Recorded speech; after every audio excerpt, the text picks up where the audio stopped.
Yo, what's up? It's your boy, Pastor Ron. How you doing today? Thank you for tuning in. I appreciate you joining us. I appreciate you being here with us on my podcast, Realness with Pastor Ron.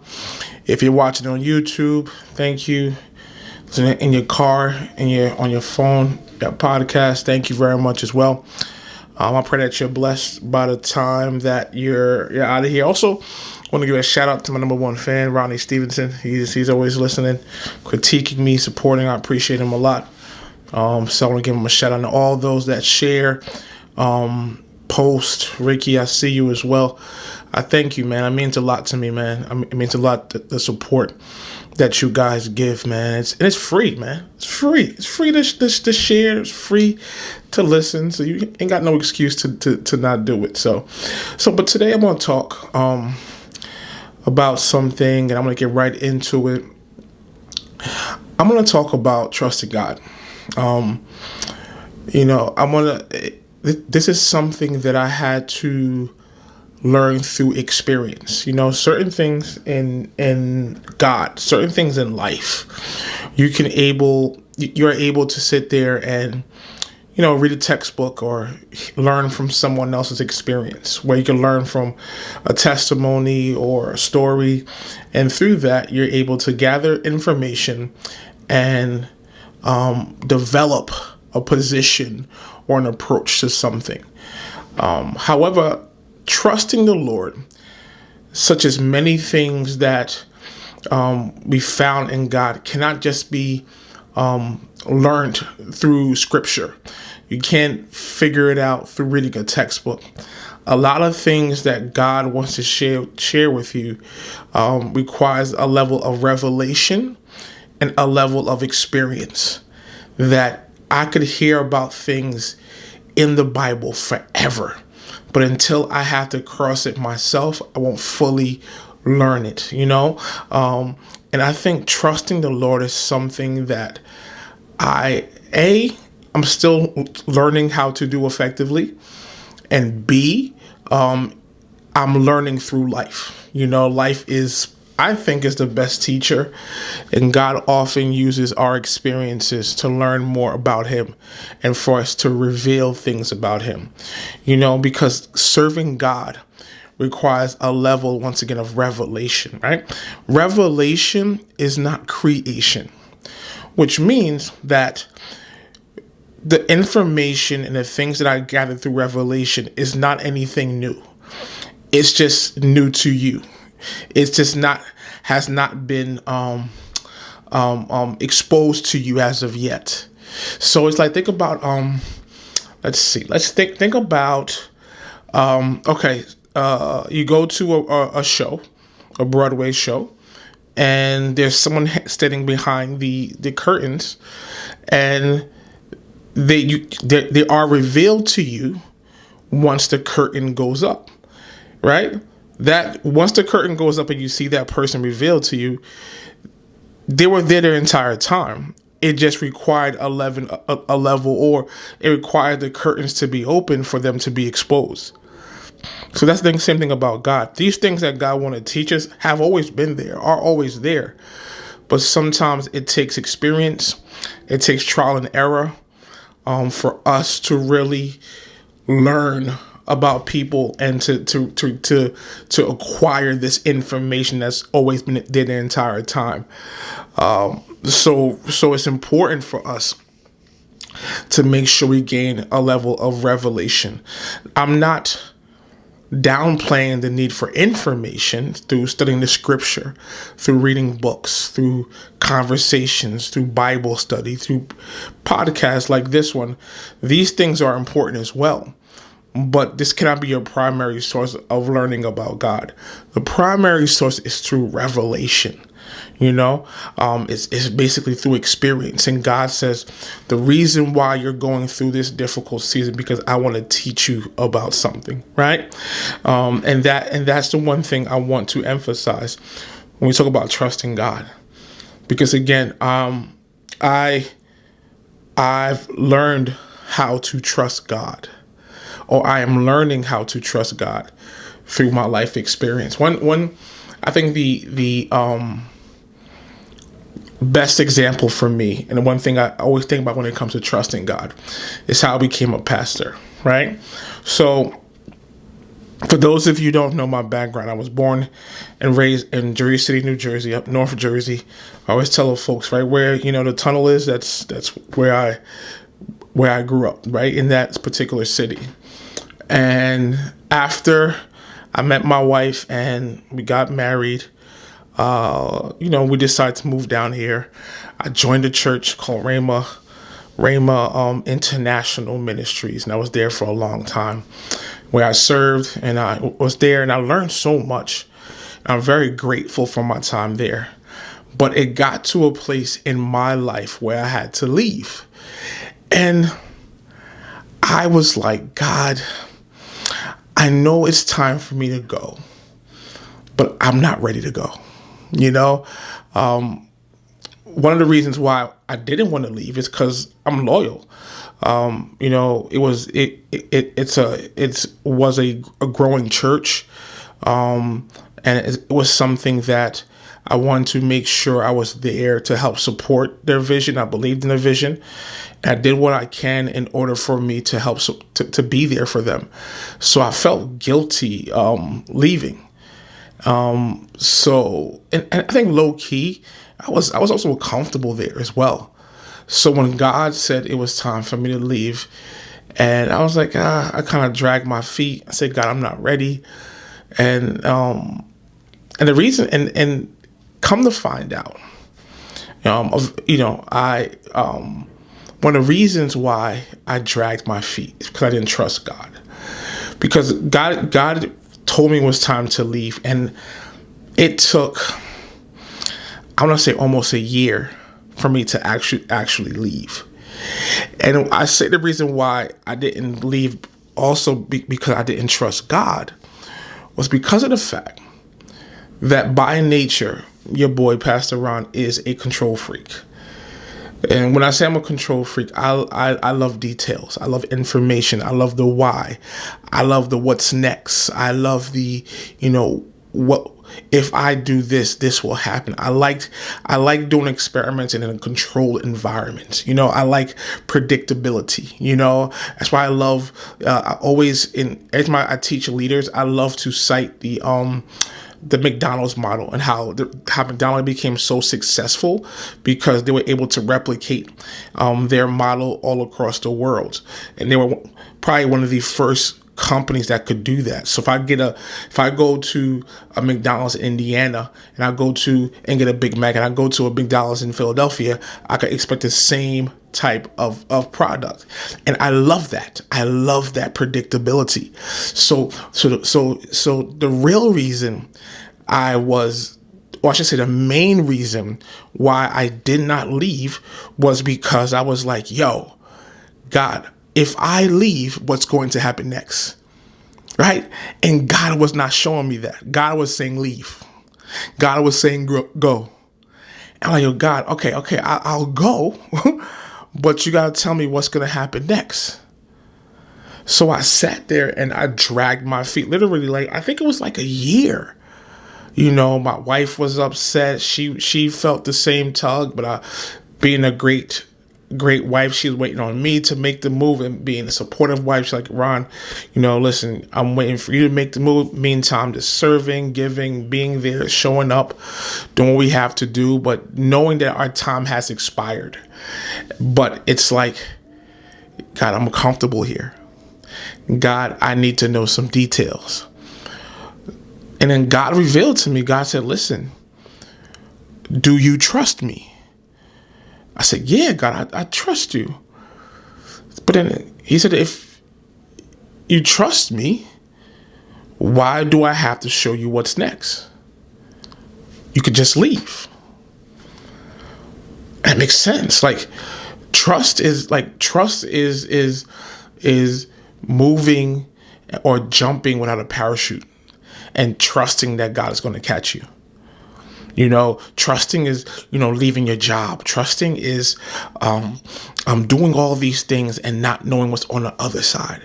Because literally, when I left my church, when I submitted my email saying it was time for me to leave, My wife and I had no plan. It was my wife, myself, and my oldest son Noah. It was us three in an apartment, 2-bedroom apartment, right? It's a bedroom apartment in Northeast Philly. And we sat there and we were like, when it was finally done, right? And I sent the email, and all the pleasantries were exchanged. It was all love. It was no drama. And then the next Sunday, we were like, okay, what's next? All right, what do I do? And we began to date churches. We began, I went to Change Church, and I went to a couple other churches. Around that time, I was more of a itinerant speaker, where I had a lot of different gigs or opportunities to minister. So I was really busy ministering as well. So I was out there, sitting here visiting a church this Sunday, but then next Sunday I had to preach here and preach there. My calendar was booked, just preaching out different events, revivals, etc., etc. And I sat there, and long story short, God said, "Okay, now you trust me. You're able to leave without getting the detail of what's next." Because if we can't sit there and say, "God, I trust you," if we sit here and God gives us all the details, that's just common sense. That's just following GPS, right? That's don't require a level of trust. You know what I mean? Like when it really, like, trust really involves not knowing what's next. And like I said, I'm a control freak. I need details. Like, ask anyone on my team. I need to know who, what, why, where, when. I'm not an overbearing leader, but I need to know, okay, why are we doing this? What's the expected outcome? And I didn't have that. But the one thing I've learned, that once I trusted God and took a step, God has blessed me in such a major way. Like I said, it was my wife and myself and us apartment. Me trusting God gave me an opportunity to have 2 more children. Gave me an opportunity to purchase our first home. And be blessed in so many. My wife's career has gone through the roof. And of course I'm the pastor to the best church in the world, in Philadelphia, at RCOG, all because I trusted God. Was I scared? Heck yeah. Am I doing the right thing? God, is it you? What if I fail? Like that's the thing too. Like, you go through in your trust, in like learning how to trust God. What if I didn't hear from God and I fail? And some of us can't afford to fail. You have families, you're older, your money is being affected. Like you can't afford to mess up. So that's one thing too, is like, God, did I really hear from you? Like, what if it's not you? Give me a sign. And when Peter was walking on water, he said, God, if it's you, I'll come out. Like, that's me, God. If it's you, I'm going to go, but let me know if it's you. But unlike Jesus, God sometimes is quiet. He wants you to make the move so you can trust him. But yeah, so I sat there, and that, every time I think about trusting God, I think about that example. I think about how not only how scared I was and how difficult it was to do it, but I also think about how God has blessed me. And God has opened doors, like within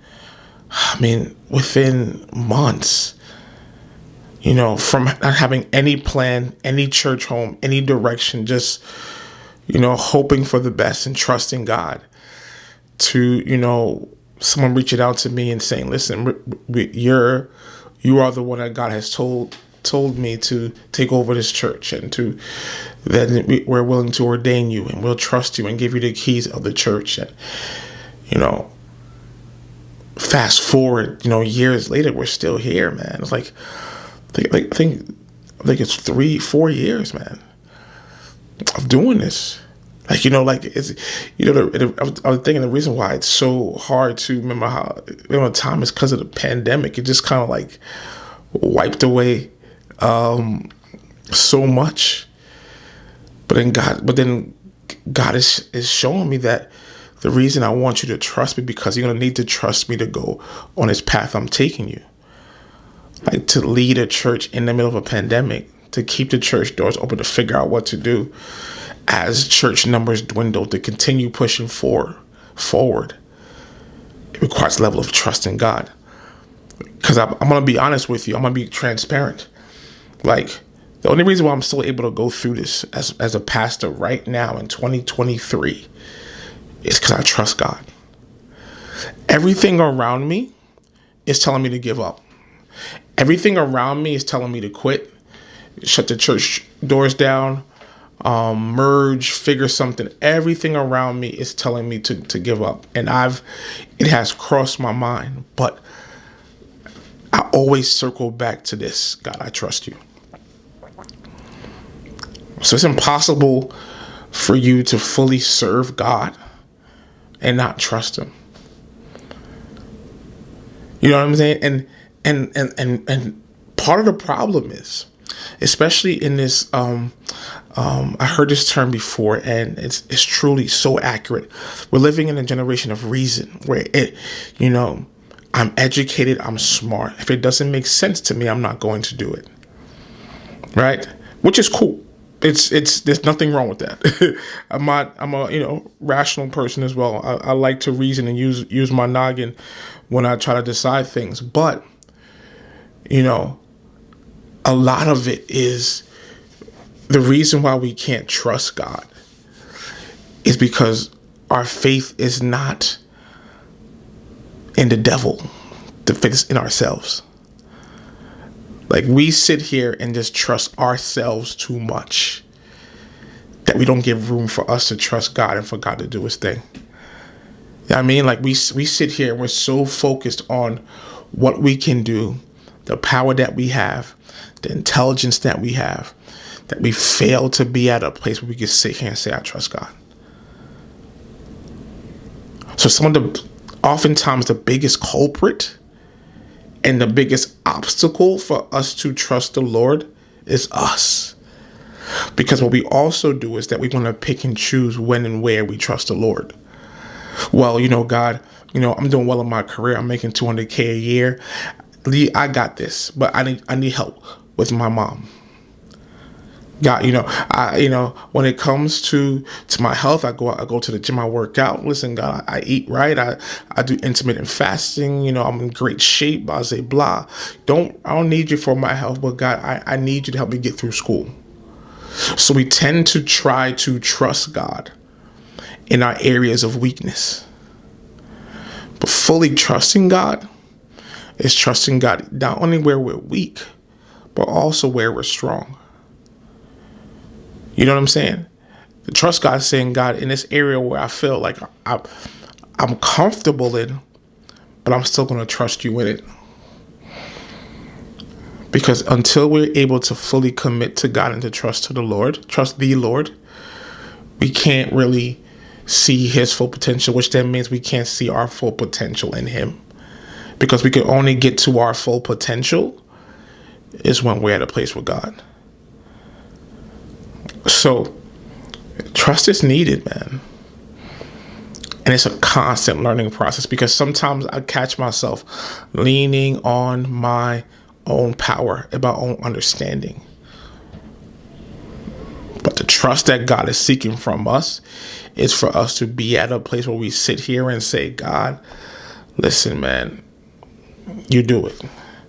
And it's not even this whole thing where we sit there like, and I'm guilty of this, right? You do everything in your power. And when everything fails, all right, God, I'm going to trust you now.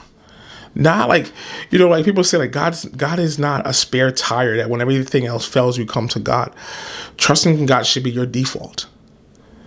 Like, in the midst, God, I still, but do not see our parents' gospel is, I trust God. So I sit here and wait on God. I don't do anything. I don't try. I don't go to school. I don't put the work in. All I'm going to do is trust God. And I'm going to sit here and wait on him. And if God wants it to happen, then it's going to happen. Nah, bro. You're still actively trusting God. Meaning, whatever I'm trusting God for, I'm preparing to receive.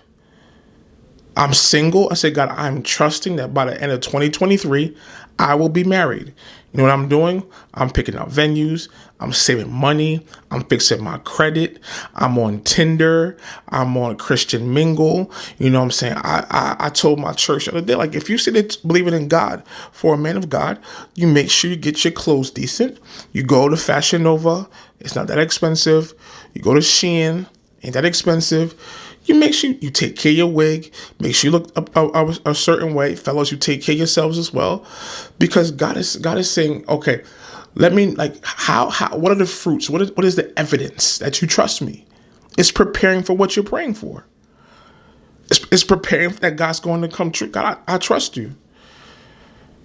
I trust God with the church. The church doors will not shut down. How do I do that? I prepare. The church doors are open every single day. We're planning for beyond this year that God is going to have expansion. I'm trusting for a new building in our own place to worship. So what I'm doing, I'm looking, I'm saving, we're doing fundraisers. That's evidence of trusting God. Trusting requires a level of action. The thing that's tricky though, is sometimes we trust him and God's going to fail. And that's where the trust comes in, because trusting is like, God, I wanted a child. I just had a miscarriage. But God, I trust you that there's a purpose behind my pain.